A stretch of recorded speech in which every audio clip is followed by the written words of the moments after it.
هاي يا جماعة. ليش بتوتروا؟ طبعا اسمعوا. انه مش مستوعبة يعني انه الاشي عن جد.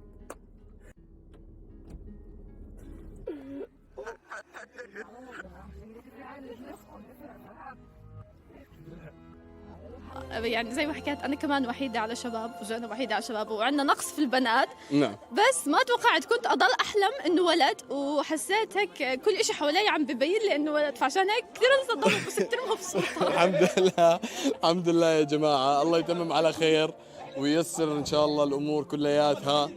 وبس متحمسين هلا تيجي البوبو يا رب بالسلامة إن شاء الله يا رب. الحمد لله الحمد لله. صباحي أحلى صباح أنا. تيتا نايمة عندك كانت اليوم. يا ماما ديابة من المنات، يا اسم الله تبارك المولى يا حبيبتي.